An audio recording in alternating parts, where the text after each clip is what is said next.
Welcome to Vegan Freak Radio. It's Monday, November 21st, and we have an extra special podcast interview with Karen Davis of United Poultry Concerns. When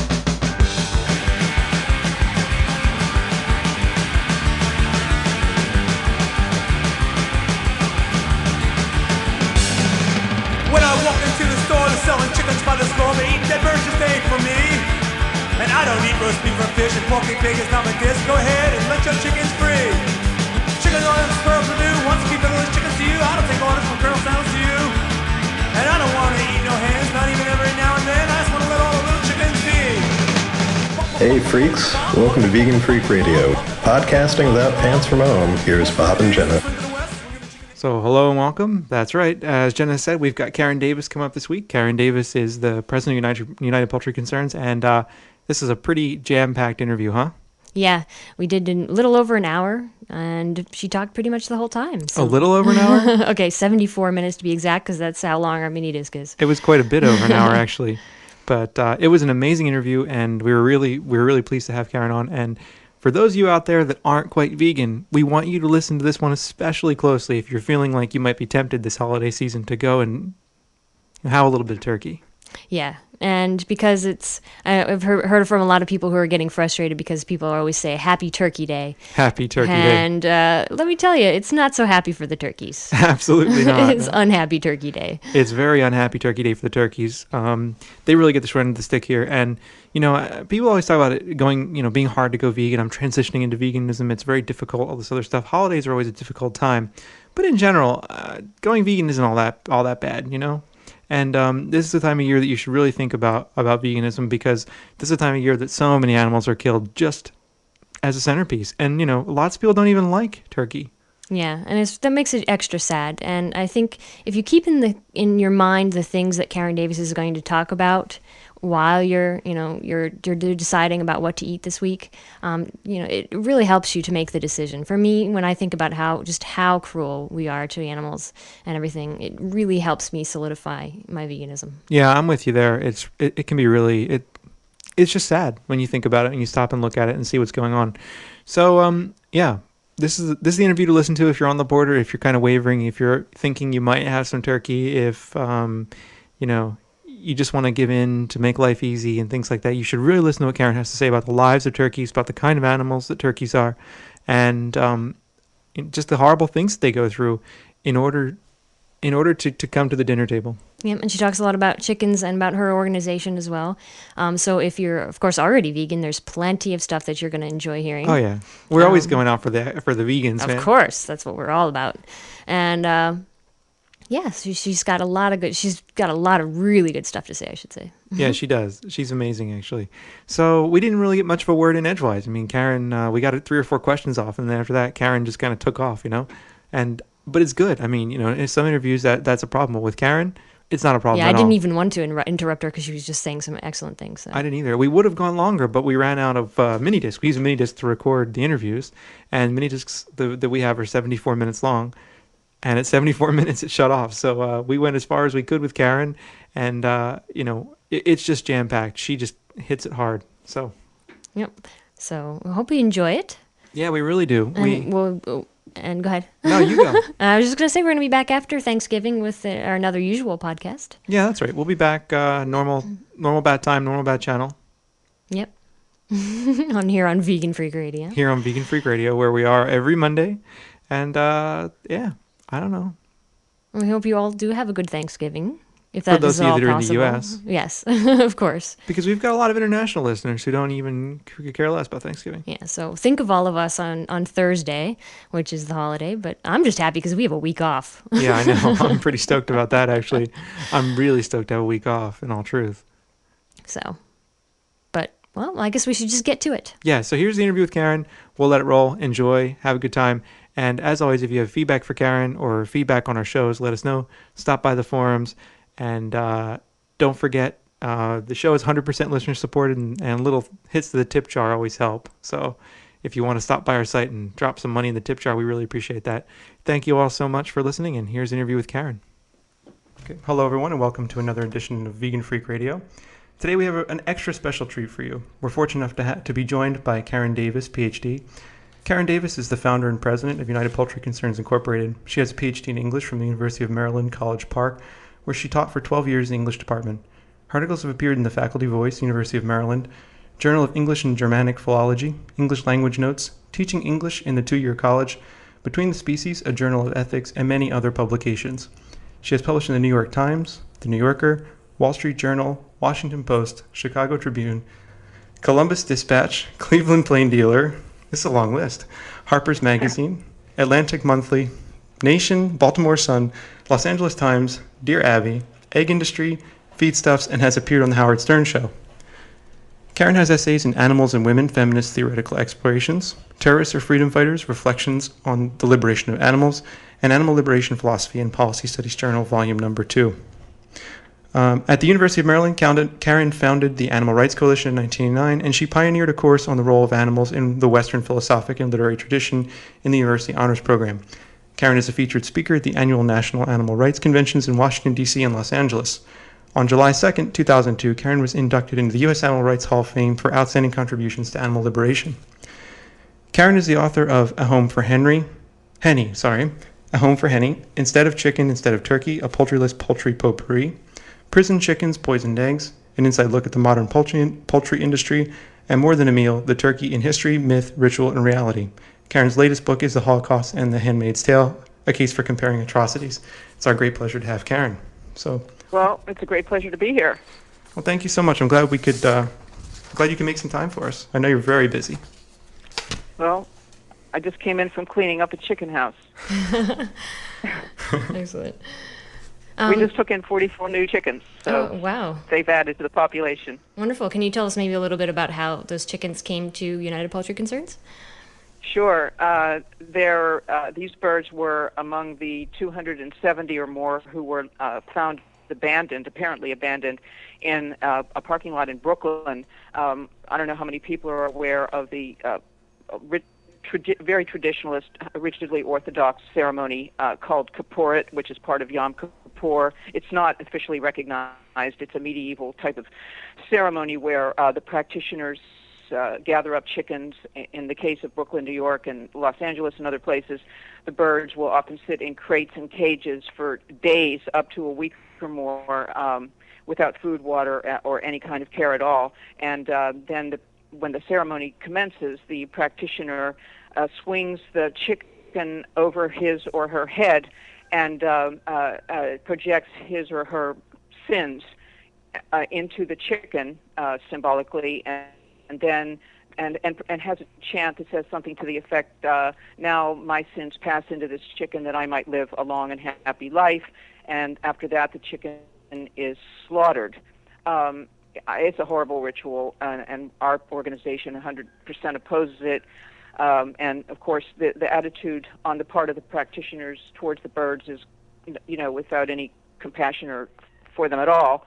And so these birds just happen to be part of that, and to have been discovered in a Brooklyn parking lot. And so the people who found them took them in and euthanized those who couldn't be rehabilitated, and then looked for homes for the remaining birds. And we took in 44 of them. So they're young hens. They're all female birds. They're the type of chicken that people call chicken. They were, baby birds, young so-called broiler chickens, young, heavyweight birds. And so they're out in the yard right now with our turkey Florence, who's been with us since since January of 2000. She was rescued from a slaughterhouse in Baltimore. And our 4 rescued male ducks, 2 of whom came from Hudson Valley in upstate New York, the infamous foie gras firm. And then we have other chickens from various sources, including both the chicken industry, that is the meat type industry, and the egg industry. So they're all out there having a good time. We also took in some chickens from in the spring from upstate New York, 2 sets of chickens who were abandoned by teachers following school hatching projects, which we also strongly oppose, and have literature that we make available to teachers and other educators urging that they do alternative kinds of learning experiences about birds instead of hatching baby birds in the classroom and then discarding them after the little project is over with. Wow, so you just took in 44, and so how many birds in total do you have there? Well, now we have 140 birds altogether. Wow, that's amazing. So I think most of our audience probably knows something about United Poultry Concerns, but maybe to get us moving a little bit, can you maybe tell those of us in our audience that don't know a lot about UPC, a little bit about yourself and maybe about the kind of work that UPC does? I mean, we just got a little sampling of it, but what other kinds of things does your group do? Sure, Bob. Well, let's see. I started United Poultry Concerns in October 1990. That is, in October of 1990, United Poultry Concerns became an officially designated nonprofit organization that addresses the treatment of chickens, turkeys, ducks, and other domesticated fowl in the areas of food production, science, education, entertainment, and human companionship situations. And we promote the compassionate and respectful treatment of chickens and other domesticated fowl. And that also includes, well, our main focus is on chickens, and chickens particularly as they are used in the meat and egg industry. Obviously, this is the largest use of chickens, not only in this country but worldwide. We're talking about something like 25 million chickens being slaughtered every day in the U.S. alone, and close to 10 billion chickens, and when you take into account all the federally inspected slaughter plants and all the state inspected and all the live poultry markets, and well over 50 billion worldwide. So when I started United Poultry Concerns in 1990, it was interesting that even some people within our movement at the time were telling me in the late 1980s that if I was going to start an organization on behalf of farmed animals, which was kind of discouraged at that time. You know, people are never going to pay any attention to farmed animals, it was said, and of all the farm animals, chickens are the least likely to elicit any feelings of concern or compassion on the part of the majority of the public. And my response to that was, well, all the more reason to start an organization dedicated to improving the knowledge that people have of them, and hopefully to try to improve the quality of their lives in this human society that owns and exploits them. So, contrary to the advice I was given back in those days, I did start United Poultry Concerns. And one of the things I discovered almost immediately when I sent out a call for essays from people who had chickens, who knew chickens, who had feelings for chickens. I did this through a variety of outlets that were available then in the animal advocacy movement. And I got a wonderful group of essays from people in Canada and throughout the United States, writing beautifully about their love for their chickens, how their grandmothers had loved chickens, stories of chickens who had been through horrible ordeals and yet managed to show joy in life and to recover rather amazingly. And so the idea that you still sometimes hear, although nothing like back in those days, that, well, you're never going to get people to care about chickens. I thought then that was a very negative, foregone conclusionist attitude that would only be a self-fulfilling prophecy. And I have happily lived to see the time when, compared to back then, there's a great deal of attention being given to chickens and turkeys and now ducks. Other groups are picking up on the ground work that United Poultry Concerns laid, in which I insisted upon who they are when they're not being exploited. I've contributed a tremendous amount of knowledge to our movement as well as the general public about where chickens come from, which happens to be the jungles of Southeast Asia, the kinds of lives chickens live there, and which their wild relatives continue to live. The kind of, when you know more about the animal that you're dealing with, what their evolutionary background is, what kinds of things they normally would do during the day, what they eat, and so on. And then you have a better grasp of the kind of suffering that's imposed upon them when all of those resources that were their birthright and their earthright have been stripped from them, and they are raised in dark, filthy, miserable, excrement-filled buildings. And I was also interested, and still am, in providing details beyond saying, well, they're treated cruelly, well, it's inhumane. I wanted to do the delving into the literature, which I continue to do, the poultry literature, and really be able to make the case based on facts, based on detailed information. And certainly there's no better place to go to make your case for how badly farmed animals are treated, the diseases they suffer from as a result of how they're raised and treated in factory farming, than to go to the animal agriculture literature, magazines like Feedstuffs or Egg Industry or Poultry USA, and to go to the U.S. Department of Agriculture meetings that I go to. You just pick up a wealth of information, and again, the industry makes our case for us. So those were some of the things that I started out wanting United Poultry Concerns to accomplish. I started in 1990. I put out our first issue of Poultry Press, which at that time was black and white and just a folded 11 by 17 sheet of paper into 4 parts. And I used to run off the copies myself at the photocopier of what was then the Washington, D.C. Anti-Vivisection Society office downtown near Capitol Hill. And I don't know if you heard, but we were recently, in fact, in the present issue of Utne Magazine's November-December publication, United Poultry Concerns quarterly publication, Poultry Press, was chosen among hundreds of newsletters that they get in all the time as one of the 10 best. And it wasn't just one of the 10 best animal publications. We were the only animal publication that was chosen out of all of the publications that they receive on a huge variety of subjects. So, we started out strong, and we've evolved to where, I feel very, very pleased and proud of the work that we have been able to do, the publications we've been able to put forth for people, and the fact that we have earned the respect of what you might call people outside the movement as well as within the movement. Certainly, I should mention the fact that, for example, one of the best things that happened for United Poultry Concerns happened in 1999, shortly after I moved our whole operation from outside the Washington, D.C. area to the lower eastern shore of Virginia, where we're still located. And this is a huge poultry-producing area. Well, when people say, what's the use of trying to get the attention of the media? It's useless. They're never going to pay attention, and if they do, they'll only ridicule us. Again, another one of these negative attitudes that really ends up creating the situation that you're predicting.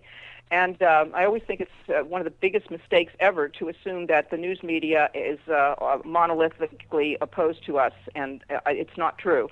And when you approach the media that way, then you end up getting what you asked for, and of course it only hurts animals. But to get back to what happened with the Washington Post, we had put out a news release that we would be, again, for the 3rd or 4th year at the White House Easter egg roll, passing out literature with our posters and so on, and educating the thousands of people there with their children about how hens are really treated by the egg industry. And we didn't get any media attention at that time. Only about a month later, I got a call from a journalist, Tamara Jones, from the Washington Post, saying that she had seen this news release a month or 6 weeks ago and was interested in doing a story about United Poultry Concerns. And she came down here, that we're about 3.5 hours from the Washington Beltway, and she interviewed me, and she met the birds, and one thing led to another, and she went to a conference at which I was a speaker in Virginia Beach. And she ended up doing a huge profile of United Poultry Concerns called For the Birds in the Sunday Style section, which is Sunday is the most read day of the Washington Post and most newspapers. And this article was very, very informative, very detailed in the information. In other words, the information that I gave to her about how chickens and turkeys and ducks are slaughtered, how they're raised, the feelings that I expressed about the birds, much of my background and how I came to be to become so interested in the treatment of animals, going back to my work in civil rights in the 1960s and growing up under the shadow of the then atom bomb and all of that, I really tied those things together, and it ended up a terrific article, 3 full pages, wonderful photographs of me with my chickens, and the article won for that year the Arc Trust Genesis Award for best newspaper coverage on an animal issue, representing the issue in a positive and enlightening way. So you've been defying expectations all along, huh?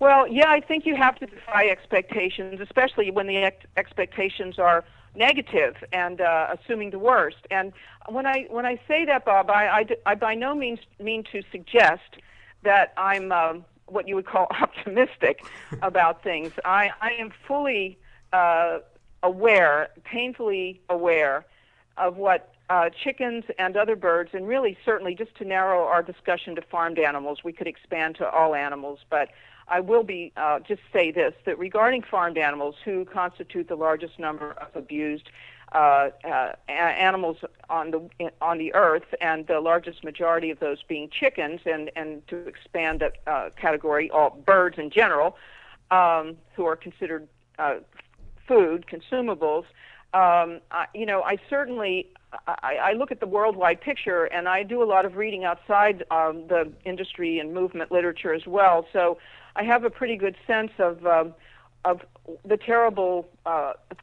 future that these birds face, as well as the terrible present. And really, when you look into the history of poultry production and family farms and so on, there's a kind of romantic view in our movement and amongst other people who would like to believe that, that there was a time when animals were treated humanely on the farm and all that. And really, the more you look into that, the more you see that that wasn't true in our culture or any other culture. Certainly in my book, More Than a Meal, The Turkey in History, Myth, Ritual, and Reality, I address the full-scale assault upon the turkey that the Europeans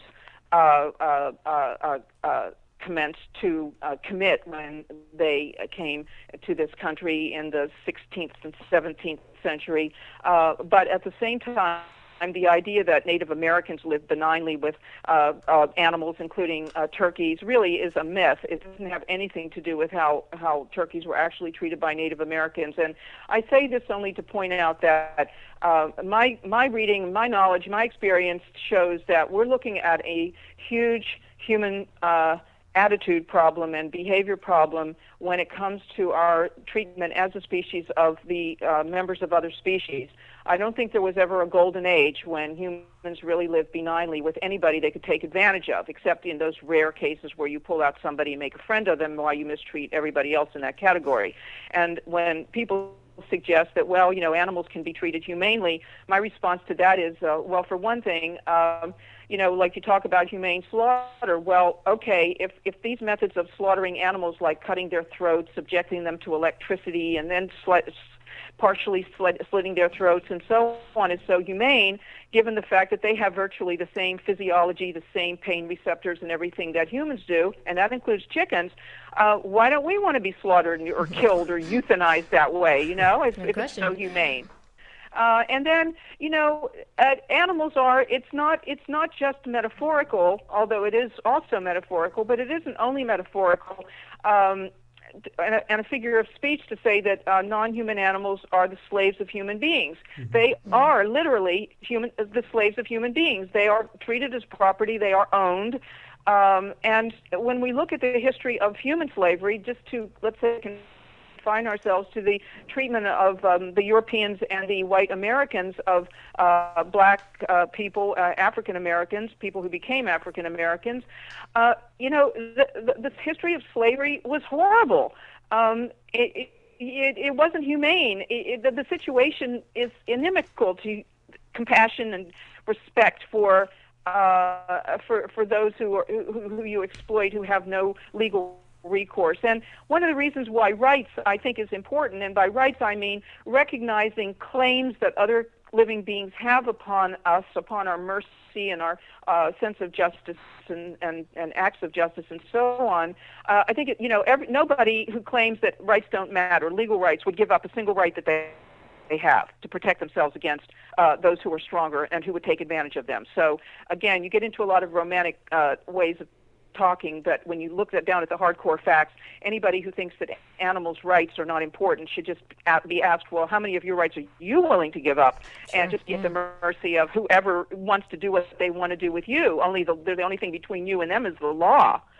And then the fact is that that those beings who have rights conferred upon them, that is, encoded into law, which is the only thing that's going to make rights meaningful, they actually have more respect.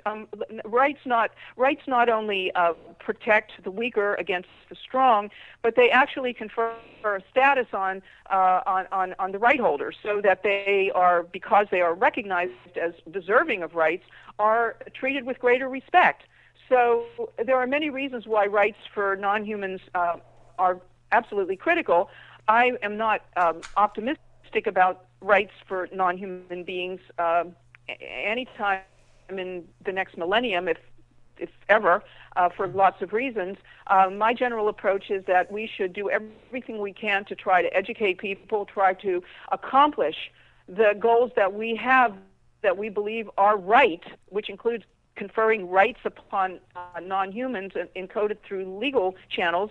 I think we should work for all of those things. I think we should work on as many fronts as we can, because you said, well, a minute ago you said United Poultry Concerns has defied expectations. Well, you never know. You never know what your work and persistence in demanding the things that you want for those you speak for might lead to. I mean, certainly I've seen the day come when now battery-caged hens are receiving a huge amount of attention through other organizations working, and United Poultry Concerns working with these groups. And, I see positive change occurring, again, with things that are literally signs of the exploitation that, sadly, in terms of the numbers of animals and the real conditions under which they live, it can only be. Again, we're looking at degrees of less less inhumaneness. I never like to talk about battery cages are inhumane and we should try to make them more humane. Well, they can't be made more humane because they're totally inhumane to begin with. So I think in terms of making things less inhumane for those who cannot escape the systems we've imposed upon them, even as we work for getting them out of those systems and hopefully creating an attitude in human beings whereby human beings no longer wish to enslave other animals, but to allow other animals to live their lives and raise their families and occupy those places on the earth that they have a right to occupy, as much as we have our right to occupy a certain amount, but certainly not the entire extent of the planet. One of our listeners named Gary, who I think he told me he met you at one point. It kind of ties into what you were just talking about. Gary was kind of curious, what kinds of things can activists do to avoid burning out? Because you talked about how you think in this millennium, animal liberation or any kind of real recognition of animal rights is a difficulty. But how do you continue fighting and forging ahead when we all have that recognition that what we're essentially fighting for is a very long way off in the distance? Well, first of all, let me direct anybody who's interested in that question to the fact that on our website, under the section Thinking Like a Chicken, I have an article called Avoiding Burnout. How does one survive dealing day after day with a cruel industry? And we also have that this article available. It's really a two-sided, how I deal with the situation, sheet that we make available to people in print form, as well as their ability to simply download it and print it out from our site. And in it, I talked about how, I remembered way back in the mid-'80s when I became involved in the animal advocacy movement. I really got involved around 1983. And my friend Norman Phelps of the Fund for Animals, he didn't work for the Fund for Animals then, but for many years thereafter he did. He's written some wonderful books on religion and spirituality and animal rights and so on. He said to me 10 years ago when I started this, we were talking about hunting. He and I actually met on a hunt sabotage in McKee Gusher's, I don't know what you call it, like a wildlife preserve in Maryland outside Washington, D.C. And so hunting was sport hunting was what got him into the movement. And so one night he and I and some other people were seated at dinner, and he said to me, 10 years ago when I started this, I thought we would end sport hunting in no time. He said, I thought reason would prevail. It was so obvious. And I say this at the beginning of my essay on burnout. And I also give another example where in 1994, Peter Singer, who wrote Animal Liberation and other books, said that when the animal advocacy movement was, in its incipiency, shortly after the book he wrote, which kind of launched the modern movement, he said, quote, my expectations, that is back in the 70s, ranged all the way from having mass support for goals such as getting rid of factory farming, which seems to me absolutely indefensible, but that hasn't come. So, and that was in a book called Speaking Out for Animals that came out in 2001, edited by Kim Stallwood. Well, okay, we're looking at the fact that we started out thinking, it's so obvious, it's so reasonable, it's so morally right that we treat animals abominably, and all we need to do is educate people, present them with the facts, show them how badly chickens, for example, are treated by the poultry industry, how horribly turkeys are forced to live, and so on, and tell them about what the slaughter practice actually consists of, and tell them how wonderful vegetarian food is, and how vivisection is saving their children's lives. Tell them all this, and they'll see that this is so, and they won't want to support these industries and these institutionalized cruelties anymore. But once you get down and dirty, once you get into the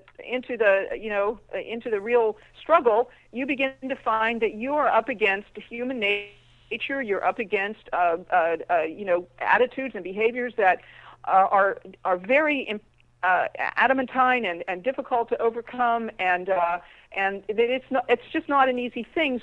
So at some point, you're not going to get what you wanted the way you might have thought when you started out all fairly dewy-eyed and full of energy when you were in your 20s, You do this for 10 years, you do it for 15 or 20 or even longer, and then, you begin to realize really what you're up against, what animals are up against.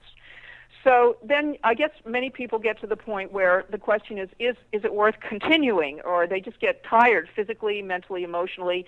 You decide you're going to have a demonstration, for example, and you're going to stand outside a store that sells fur, or you're going to stand outside a slaughterhouse, or whatever it may be. And you go through all the effort of trying to line people up to be there with you, and you make your placards and your signs and have your brochures, and you notify the media, and you do all this work up, usually you and one or two other people, or maybe just you by yourself. And then you get there, and only one or two other people show up. And when that happens over and over again, people understandably get discouraged. Most demonstrations are held on a Saturday, sometimes Sundays, and most advocates have other jobs that they have to support themselves. And so then suddenly, it's just, or they start a group, and then a local group, and the numbers just gradually kind of fade away. And so, and of course, those people apparently burned out, and the person who's describing how they burned out is saying how everybody else burned out, and that's why they burned out. So here, so I go by some mottos and thoughts that put them out for what they're worth.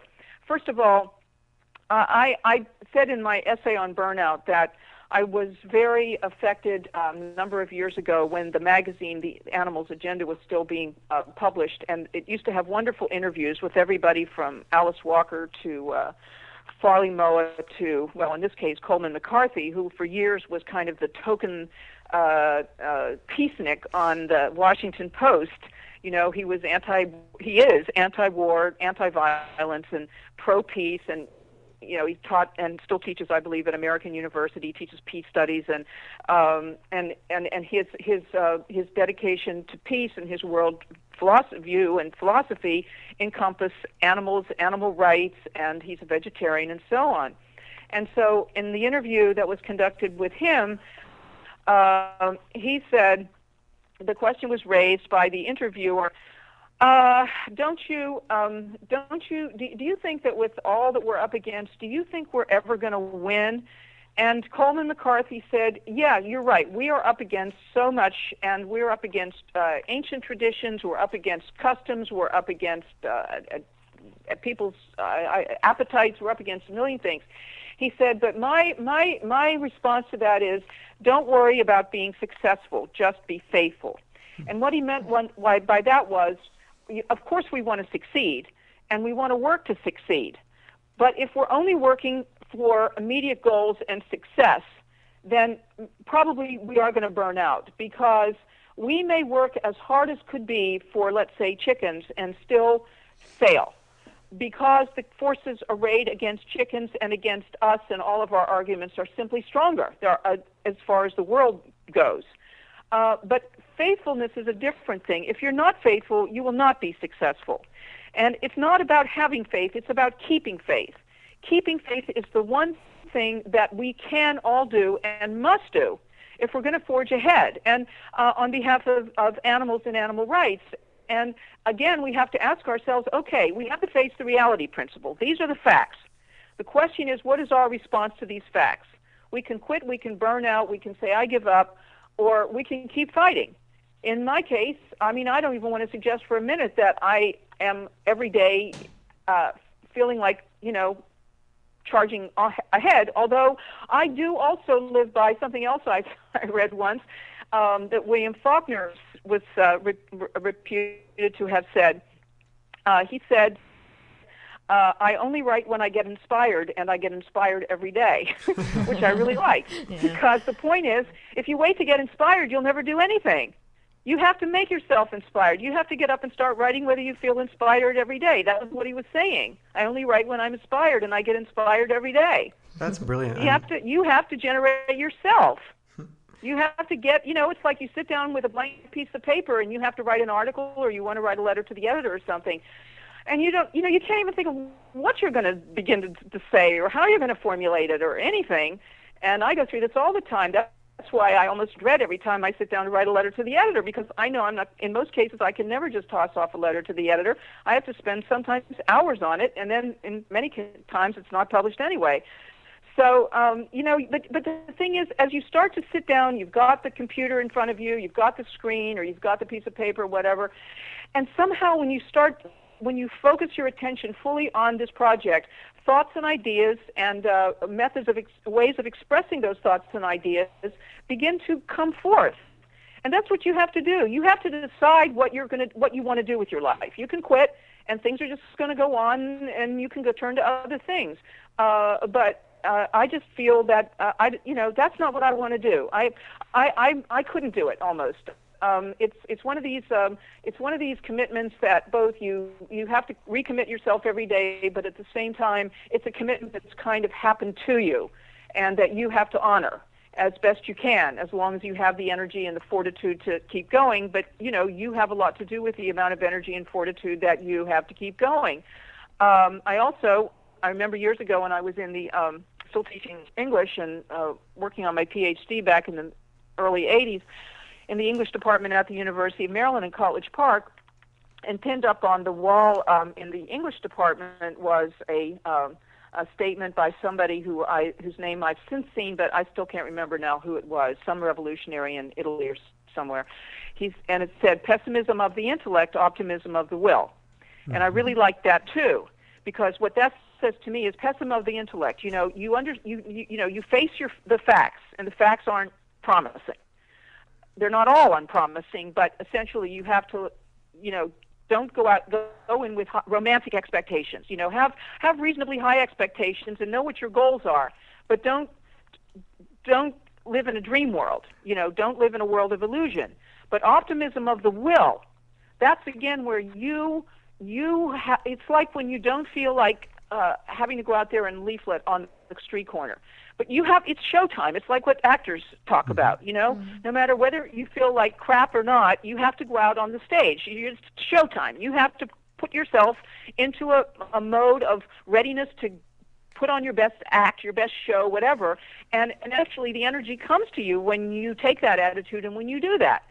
So you've got to optimism of the will suggests that takes those specific examples and kind of applies to a condition, a mental condition that you put yourself into, that, no matter how you feel or how depressed you are, once, when a reporter calls you, or I'm talking to you on the phone right now, or, I've got to meet with somebody and discuss the fate of chickens and what I'd like to see happen or whatever, you've got to just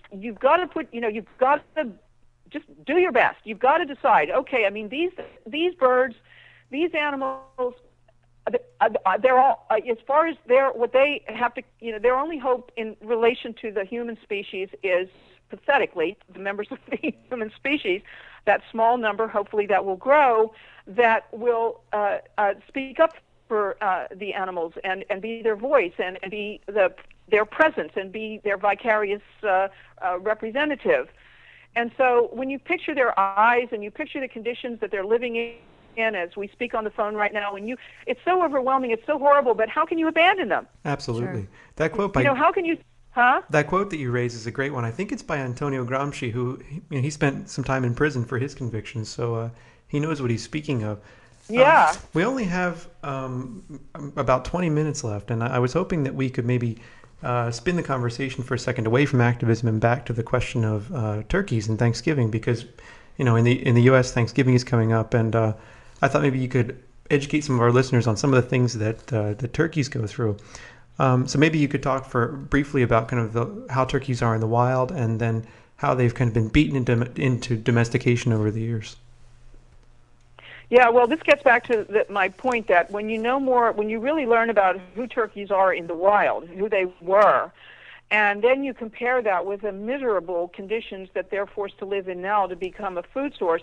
One of the most interesting things I learned about turkeys in researching my book, More Than a Meal, The Turkey in History, Myth, Ritual, and Reality, is that one of the reasons wild turkeys were virtually exterminated by the beginning of the 20th century was that turkeys were friendly and curious.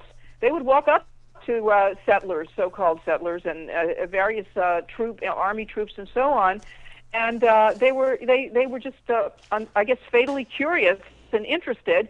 They'd sit on fence posts of homesteads and so on, and almost invariably, the farmers or the army troops or whoever they might have been, they would go get their muskets and shoot them all. And we hear the term turkey shoot, for example. A live turkey shoot refers literally to, we hear a turkey shoot used politically. It was just a turkey shoot, like blowing all those Iraqis away, right? Just a turkey shoot. It's like we have our bombs overhead and they're down on the ground scrambling around, so we drop our bombs, and that's a turkey shoot. And political administrators and so on use that term. But what it goes back to is turkeys at night go up into the trees.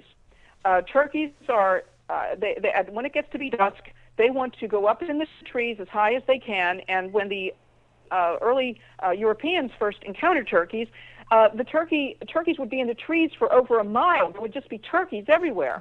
Well, what they would do is they would shoot them out of the trees just for sport. And they just let them fall out of the trees. And they would describe it with great gusto. Like Theodore Roosevelt, his brother wrote this big long letter that I quote in its entirety in More Than a Meal, where he's just talking about what great sport we had, and how the turkeys would run under the wagon wheels and we'd just shoot them, and how stupid they were that they would finally give up and let you shoot them. They would be exhausted, and they would make fun of how stupid they were and all that. Well, of course, one of the things that interested me and led me to research and write More Than a Meal was that I was interested in, well, why are turkeys denigrated? For example, every year at Thanksgiving, in the lead up to Thanksgiving, you have all the sarcastic media attention given to turkeys. Their sex life is made fun of, and their swollen bodies are made fun of, and there's this mean-spirited foreplay that leads up to the actual consumption of the sacrificial bird on Thanksgiving Day. And I was interested in where the term turkey came from and how the word evolved to become a term of derision, kind of anthropomorphized term of derision, like a flop or a failure.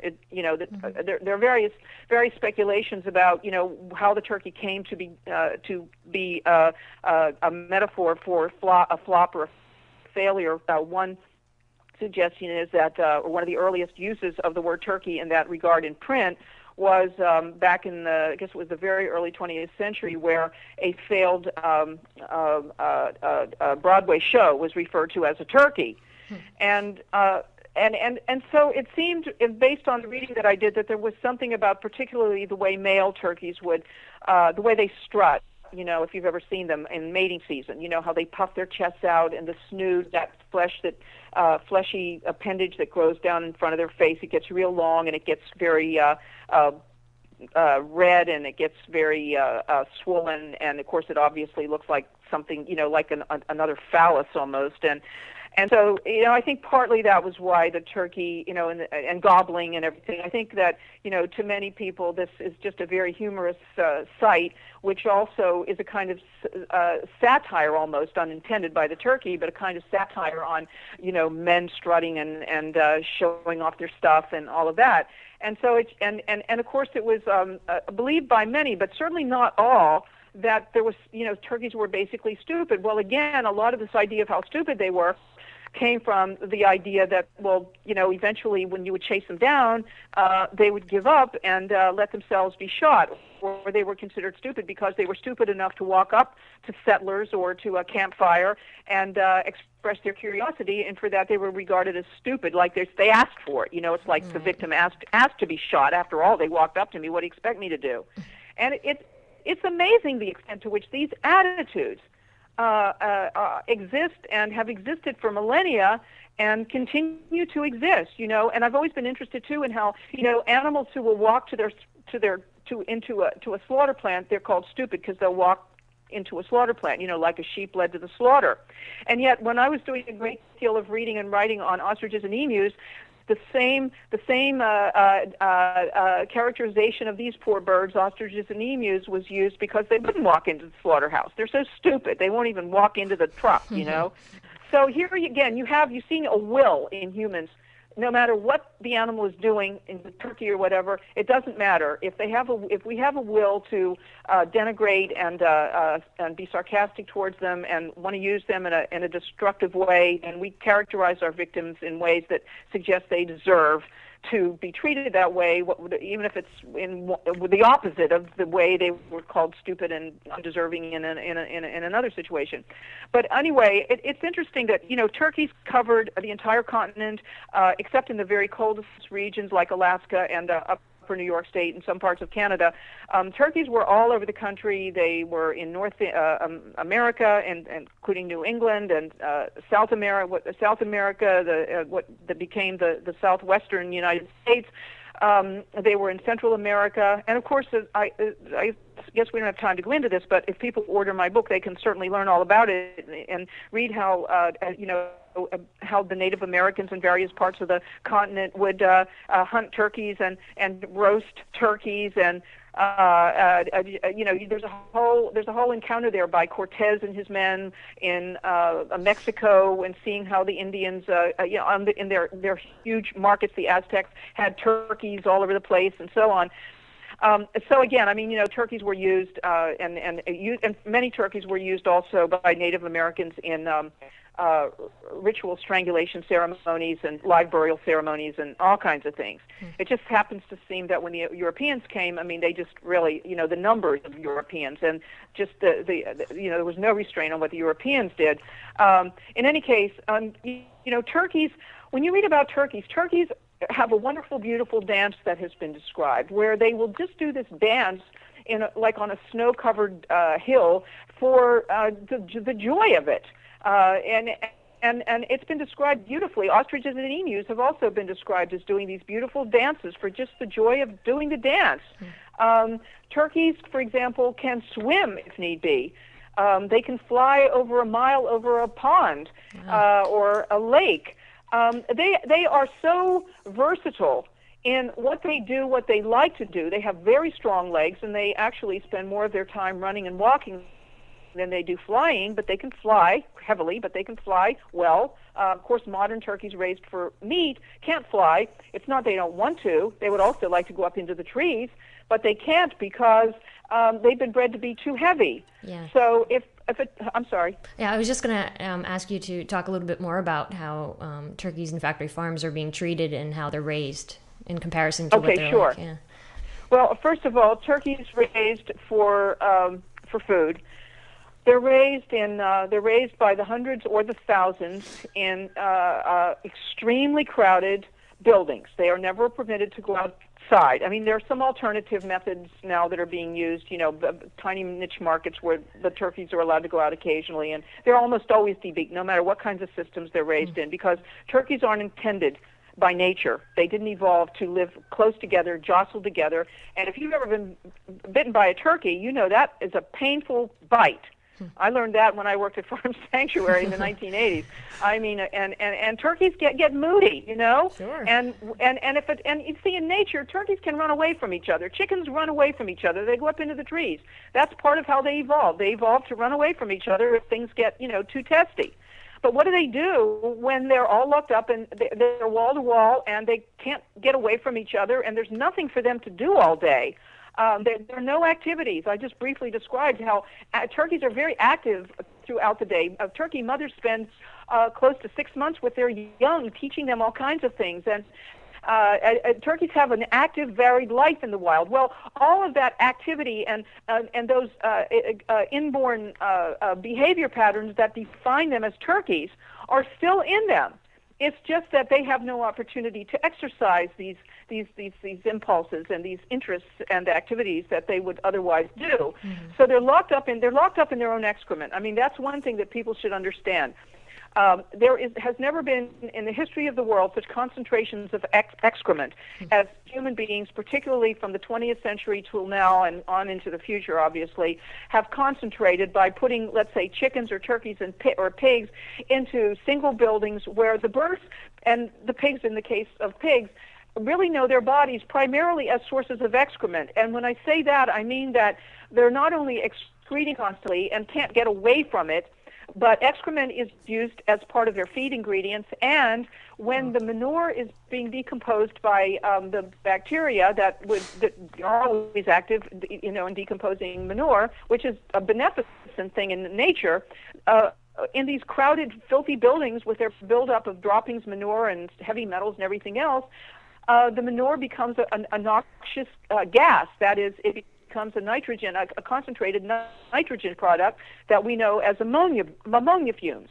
So these birds are living in ammonia fumes. Ammonia fumes cause all kinds of problems. They destroy the cilia in the respiratory system, which causes the birds, every time they take a breath, they're breathing in bacteria, viruses, and so on, and they have no natural defense between themselves and what's they're breathing in. And of course, these concentrated environments where you've got wall-to-wall animals, they are just loaded with invisible, with microorganisms. So you've got that. You've got the fact that the turkey industry and chicken industry point out to themselves when they're talking within their own literature and at their own conferences that ammonia fumes are one of the primary causes of immune system breakdown in the birds and pigs. They can't. The ammonia fumes get into their bloodstream and affect their immune systems. There's no way you can exaggerate. There's no way you can exaggerate the appalling, atrocious conditions in which animals, the majority of animals being raised for food, including turkeys, chickens, ducks, pigs, we don't even hear much about pheasants and quails and all of them. They're raised in conditions that have no counterpart in the non-human natural world. They're all living in their own excrement. Many animals go to slaughter blind from the ammonia fumes, and the industry calls it ammonia burn, but it's actually keratoconjunctivitis. It's a type of extremely painful burning away of the cornea. Turkeys, because they're bred to grow so fast in such a short amount of time, they are susceptible to massive heart attacks. So are chickens. So many of the birds have massive congestive heart failure. In some ways, they're the lucky ones before they even get to the slaughter plant. Their hearts and their lungs and their metabolic system can't cope with the demand for oxygen that these rapidly growing body parts are demanding in order to stay alive. And so you've got the same basic heart, and you've got the same basic cardiopulmonary system that a normal turkey would have. And these turkeys are, first of all, they're getting no natural exercise. And when we know that when you don't get any exercise, your blood isn't circulating properly, and you're extremely stressed, and one little thing can panic you to the point where you just have a massive heart attack. And then if your body is simply demanding too much of what your heart and lung, more than what your heart and lung can supply, then you have a heart attack. So one of the things that we have given to animals who we have taken from the wild and locked up in these stinking prisons is we've given them heart attacks. Chickens in the wild don't have heart attacks.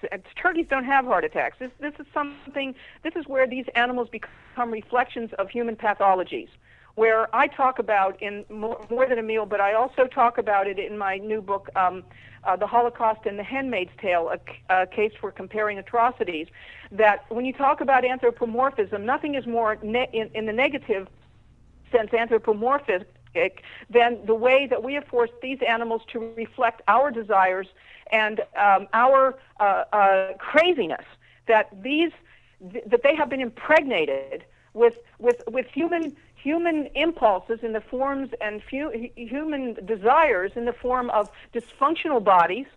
They are forced to reflect us. They're forced to reflect us by producing all this manure, and I'm always fascinated how, like, environmentalists and others will blame chickens and turkeys for producing all this manure, like it's their fault. Like they chose to be desecrating the earth with all this manure and so forth. But they are forced to reflect human behavior. And again, it's one of the cruelest things to blame them for having us impregnate them with our own dysfunctional mentalities, and not take any responsibility ourselves for what we're doing to them. And of course, I want to say one other thing about turkeys too. Since the 1930s, turkeys have not been able to or permitted to reproduce naturally. And we have a really good brochure called Turkeys, which people can actually download from our website, which is, I'll give at the end of the discussion here. We have a whole section on turkeys, chickens, battery hens, everything, with a huge amount of information all referenced. But our brochure, which is available in print as well as on our website, has a picture that I got at a conference a few years ago of a chicken, actually, but it's what happens to all turkeys in order to reproduce them, with vials put up the vent of the turkey, the vagina of the turkey, who has a vial put up her vagina that has come from the male turkeys, the toms, who are raised in a totally different building, and men actually milk and massage, and what they masturbate the turkeys, and then they squeeze them until the semen comes out into a vial, and then they put what they call semen extender into it, which is a bluish mess of antibiotics and stuff, and then they run it over to the turkey hens, or maybe they freeze it and use it later, and then men tie these female birds down, just as they tied the males down, to stick this male turkey semen into them. This has been demonstrated over and over to be what's not only pornographic, but it's been shown to be a major cause of a death in turkeys used for breeding, because what happens is their chest muscles are so stressed by this, because they're so huge and heavy, so much huger and heavier than a turkey in nature, and their hearts are so stressed that their blood vessels strangulate in their chests, and they have heart attacks and die. And so every turkey is conceived in violence. That's one of the points I want to make. If people are disgusted by what they consider to be the excessive pornography of our culture and violence in our culture, let's look at how the turkey comes to be on the Thanksgiving table. It is the opposite of wholesomeness. It's the absolute opposite. Absolutely. The turkeys are conceived in human violence and human obscenity. And that's where every one of these poor birds comes from. And then that's their trip through the concentration camp, the total imprisonment in excrement, miserable food, no joy of life, stripped of all joy and comfort. And then in the slaughter plants, hung upside down, subjected to pulsating electrical shocks that are deliberately designed only to paralyze them, not to render them dead or even unconscious, just to paralyze them so that, number one, they'll stay still through the slaughter process instead of flapping their wings violently, and number two, and most importantly, to paralyze the muscles of their feather follicles so their feathers will come out more easily. I mean, everything about the whole industry is so ugly, it is so cruel, it is so opposite of anything that is wholesome or anything else, that it would be it's a joke almost. It's just that when you imagine what it feels like, what it must feel like to be one of these birds in this condition that can make no sense to their nature. And when people say to me, oh, well, they're just a chicken or a turkey, they don't suffer as much as a human being would under those circumstances, my response is, in many ways that we can't even imagine, they suffer worse than we would or do, because there is nothing in their nature that can make sense out of the conditions that we are imposing upon them. And these are not just conditions in a neutral sense. These are inimical conditions. These are conditions that are horrible from beginning to end. These are conditions that no turkey, no chicken ever dreamed of creating for themselves. So they suffer worse than we do. Right. And we have some listeners that I think aren't quite vegan yet, and there's a lot of misconceptions out there about egg production, and they don't think it's quite as cruel maybe as meat production because, there's not the same sense that the death's involved. And I think a lot of that has to do with the fact that there's the animal care certified eggs and everything. Can you maybe talk a little bit about that kind of misconception and how, egg laying hens are treated? And could you maybe I'm sorry. Huh? Could you maybe also talk about the issue of free range and organic? Because I think a lot of people hear the kind of information that you're telling us, and they go, well, I'll just eat free range or organic, and they think that's fine. Okay, well, first of all, Bob, we have a very good brochure, which is on our site, free range, and it's also available in print form that we will be glad to send to people. In which we explained that free range, so-called free range and organic, do not guarantee that any birds, I'm going to restrict myself to birds right now, hens used for egg production get outside at all. And in fact, now with the avian flu scam, which I'm going to call it right now, going on worldwide, there's a bigger effort than ever on the part of the westernized poultry industries to insist that birds who might under certain conditions be allowed to go outside, not be allowed to go outside. They're claiming that, if they're outside, they're going to be more susceptible to avian flu because they're going to be in contact with wild waterfowl's droppings and so forth, although the opposite has also been asserted, whereby, and I just wrote about this in my new article on the avian flu, where a Canadian health officer said that, on the contrary, the intensely farmed birds tend to be genetically very similar, and the methods of farming result in them being actually more frail and more vulnerable to diseases, particularly since there are so many of them in such a small volume of space. Anytime you have a group of individuals in a small volume of space, you're going to have a disease buildup. I mean, that's biology, so there's no way of getting around that. And I'm sort of going backward here. The idea is this: if you're going to mass produce animals, or you're going to mass produce any other kind of product, you're looking to cut corners as much as you can. You want to put as little into the product and get as much out of the product as you possibly can. So, for example, when we're talking about so-called free range, the producers still want to crowd as many birds, hens, let's talk about confine ourselves to egg production. They still want to confine, let's say, 20,000 hens in a building and allow them to each hen have a maximum of 1.5 square foot of floor space. The hens are almost always debeaked. They come from the hatchery, and they are debeaked at the hatchery, sometimes twice. The free range situation, which is really usually an indoor situation, and the same is usually true of so-called organic, which organic only refers to feed. It really doesn't have anything to do with husbandry, although organic producers may include husbandry in considerations. But you're always going to have crowding. You cannot have mass consumption without mass production methods. So anybody who thinks differently, again, drop the blinders from your eyes and face the facts.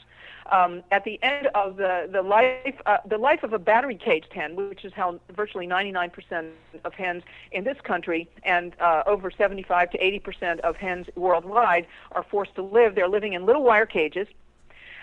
There may be 7 or 8 chickens with each the amount of floor space, or really cage space, no more than, it used to be standard 48 square inches, and now the industry is talking about going up to, 52 square inches or something like that. Well, you can imagine the amount of space that is for a whole chicken, 48 square inches or 52 or even 56 or even 86.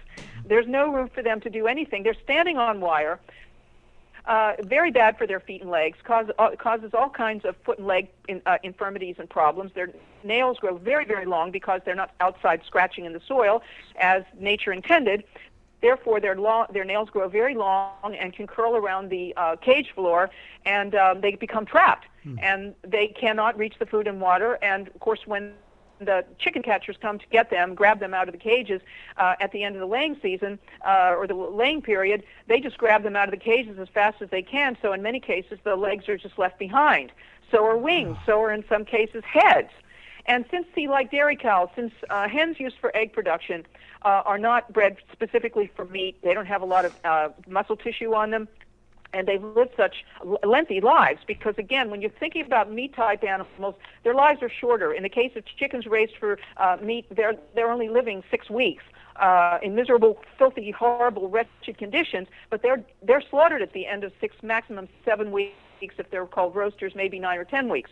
But a hen used for egg production, she doesn't even start to lay eggs until she's about 6 months old.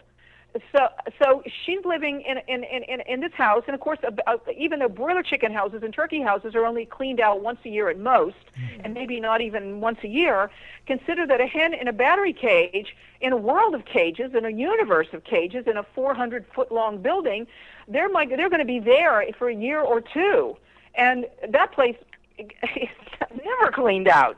And so their droppings are coming down through the wires, crusting through the wires. You'll see chickens, as of course many people are now seeing in the undercover investigations that have so splendidly been done by Compassion Over Killing, the Washington, D.C. group, Mercy for Animals in Columbus, Ohio, and other groups have gone in and gotten some terrific footage. Wegmans up in Rochester, New York was the subject of a wonderful undercover investigation recently by Citizens for Compassion or something like that. Anyway, we sell all these videos, by the way. Anybody can look at them and see for themselves. Like the chickens in the battery cages, for example, they might stick their head through the wires or the bars, and then they can never get their head back out again. And so there they slowly die that way. They slowly die with their heads between the bars. And we have some powerful footage in our video called The Dignity, Beauty, and Abuse of Chickens, where we show a hen whose eyes are wide open as she's just dying by degrees in this horrible condition. She got her head caught between 2 bars, and she can never get it out again. And that's common. That isn't just, an isolated incident. The industry is always liking to say, like, slaveholders always like to say, and like the military and the administration says about Abu Ghraib, so everything's just an isolated incident. Well, there's so many isolated incidents that it constitutes a standard operating procedure, and that's or standard pattern of what happens to the victims in all these cases. And so the life of a hen in a battery cage, I'd say that it doesn't get any worse. I mean, the hens are, first of all, these are foraging birds. They're intended to be out running around, as our birds in our sanctuary are doing right now, scratching the earth for microorganisms and grass, and chickens are big greens eaters. They love grass. They love all kinds of greens. They love all kinds of bugs and stuff. They should be out there. They should be living a vigorous life, and they should be sunbathing and dust bathing in the afternoon, which is part of how the rhythm of their biology is in conformity with the rhythm of the day and the light time, the light and the sunlight and so on. And here they are in this sort of semi-darkness with a fluorescent light burning. The fluorescent light is kept burning because this is a primary reason that the birds lay such an unnatural number of eggs. You take a hen in nature, a chicken hen, she's going to lay maybe 12 or 24 eggs a year. And these chickens in the battery conditions, as well as in the so-called free range and organic, are forced to lay about 250 eggs a year. Try to imagine what kind of a burden that puts upon the body of the bird. This is one reason why these birds, as we've seen many times at our sanctuary, are very susceptible to reproductive tumors. The demand upon their reproductive system is just too much. Anybody who thinks that hens, again, who are used for egg production, are somehow treated better than the animals who are used for meat production, I already mentioned the fact that, first of all, the chickens who are used for egg production, like the cows who are used for dairy production. First of all, they all go to slaughter if they live long enough. Secondly, because they were not specifically bred for meat production, they travel longer, many more miles to slaughter plants. Because they're considered virtually worthless. Their bodies are worn out. They're going to go, in the case of dairy cows, they're going to be turned into hamburger meat, which totally disguises tumors and everything else. In the case of hens used for egg production, their flesh is going to be ground up. It's going to be served in diced up form in things like, all the food service operations like jails, nursing homes, school lunch programs. They're always presented in a form where, they're little pieces, so you don't even see what you're eating. Or chicken soups, for example, Campbell soup. I mean, every time I see these disgusting Campbell soups advertisements on television, good and all that. These hens, I mean, their bodies were so abused, and the way they were slaughtered. Again, they might have traveled 1,000 miles into Canada with missing body parts. They're hung upside down. There's all kinds of ways they chop their heads off, or they slit their throats, or where they're dropped into scalding water, live or dead. This is also true of chickens who are raised for meat. That this is a big issue that's been brought up more recently. How many birds are thrown into the scald tanks alive, with their eyes popping out and everything else. But anybody who is under the mistaken impression that if hens are used for egg production, that somehow they're treated more humanely, or that they're not slaughtered, needs to completely divest themselves of that illusion. First of all, since time immemorial, you slaughter your animals. If you're on a farm, you slaughter your animals. You don't keep them around when they're. The idea is you're not going to spend money feeding animals who are not going to represent a return on your investment. That's not just factory farming. That's farming.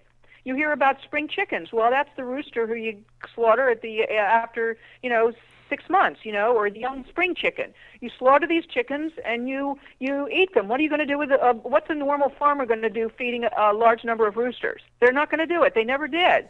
So, and dairy cows, what are you going to do with these cows? Well, you've got a beef industry. You've got these cows who are born. Well, you're going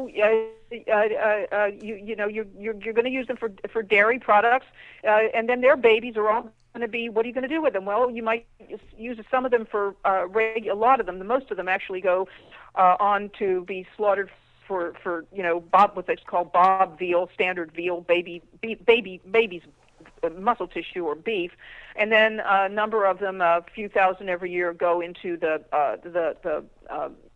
confinement stalls and become for 16 weeks or so, and 14 to 16 weeks, and become what's called baby veal or soft white veal. But what I'm saying is this: and I bring up veal is very apposite, because all animals who are raised for meat are basically veal calves. That is, the idea is you crowd them together and you want their flesh to be as soft and unused as possible. Remember that a muscle tissue, which is what meat is muscles motion. That's what muscles are. They're designed to act. They're designed to be in motion. So since time immemorial, and this goes way, way back, the idea has been in farming that you want to keep animals who are going to use for meat, you want to keep them sedentary. That's another reason to crowd them. If they're crowded, they can't move. You want to keep them sedentary. You want them to just become soft, very soft muscles, not like the muscles of animals who are racing around and outside, and their muscles become very tough because those muscles are being used. In the case of hens used for egg production, well, you want to get the largest volume of eggs as possible within a given building, within a given cage. So you crowd the birds as much as you can together. You lose more individuals, but the volume overall of eggs and the volume overall of flesh is still greater to the extent that you crowd the animals together. And that's also true of milk. So we need to understand that there's nothing about humaneness at all, except when the rhetoric is, to shut people up in these industries. And these industries, it isn't true that, well, it's only when these big corporations took over farming that things became bad. When you understand the realities and you read the truth, if you read my book, Prison Chickens, Poisoned Eggs, an Inside Look at the Modern Industry, you will see that, for example, the modern chicken industry is rooted in chicken farming.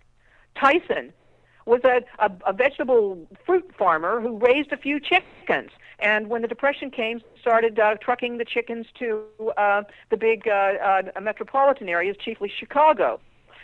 Frank Perdue, he was a chicken farmer on the Eastern Shore. The Bee King, that started in San Diego among farmers. Starving birds, hens used for egg production in the practice known as forced molting. These are all rooted in traditional farming.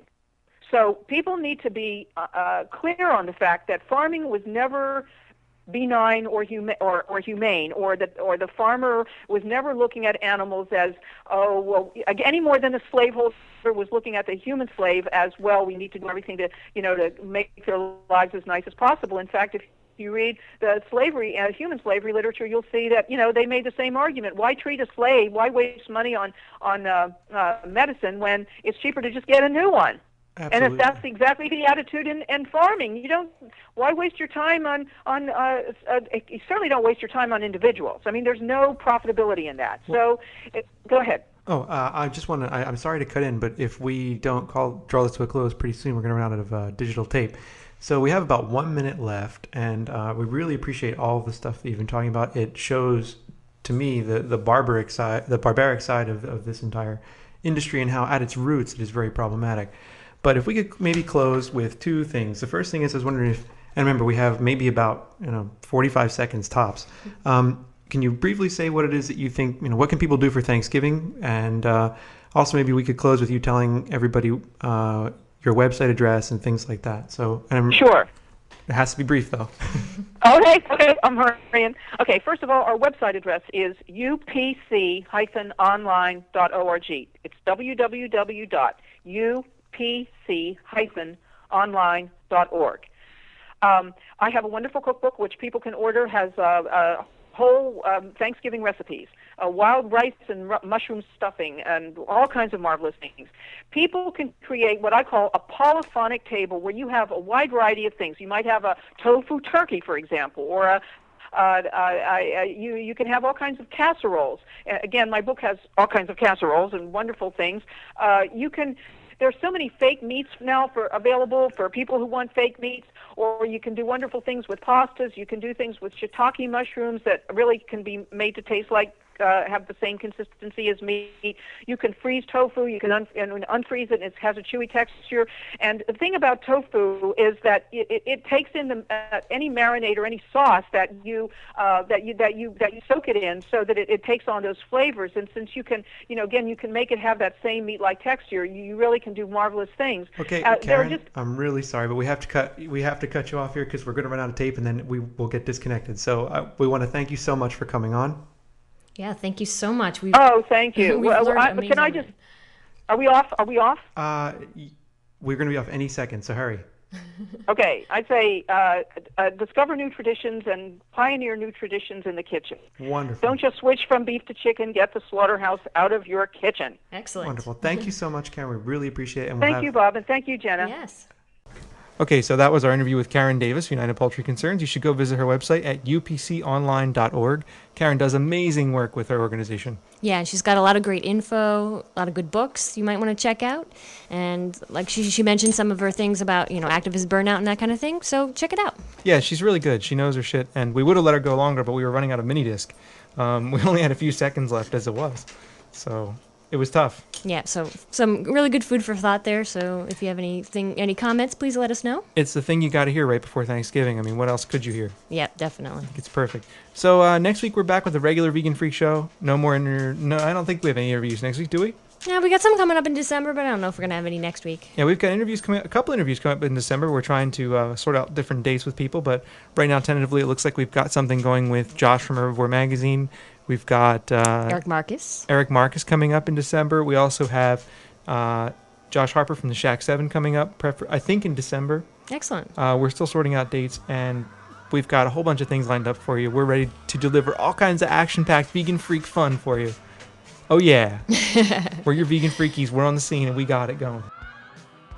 Well, once again, thanks everyone for listening, and we'll be back next week. Have a good weekend. Have a good holiday if at all possible. Yeah, and I'm going to go I'm gonna go yell at the dog because he's eating something. I don't know what it is. Can you see what he's He's eating? probably eating a sock. No, he's eating. It looks like paper. Oh my! I wish the dog would just be good for once. Why is he so bad? Because he's too smart for his own good. He is too smart for his own Because good. he But knows anyway. we're going to go in there and then we're going to pay attention to him. Yeah. So we'll be back next week. Don't forget, you can visit our website at podcast.veganfreak.com. You can vote for us at Podcast Alley. You can stop by our forums and sign up. We got all kinds of new features on the forums. I'm working my buns off on the forums. Yeah, including photos now. You can for, upload for only photos. registered members. Only for registered members. Well, I think, yeah, only registered members. And I don't know, all kinds of things. So, you know, whatever. We better get going before the dog disconnects the mixer. All right. All right. Thanks see again. you next week. Eating would feel like Frankenstein. Eating flesh is pretty foul to me. Cooking chickens don't seem right. Morning, noon, or late at night. Ain't no chicken ever done no harm to me. So on Thanksgiving or Christmas Eve, give those turkeys a reprieve. Ain't no turkey got to die for me.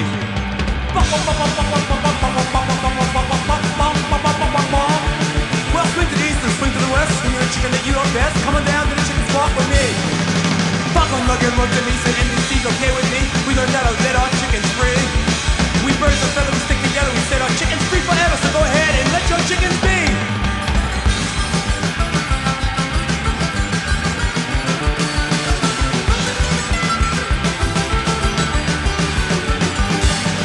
Lordy Jesus, must be the end. They got us eating our butts and friends and pants bake those little chickadees.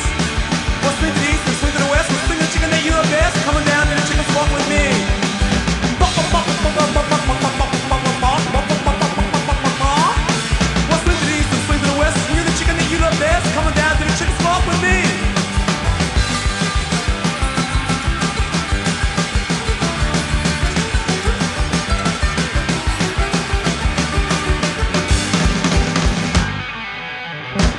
I say the smart thing to do is be just plain chicken.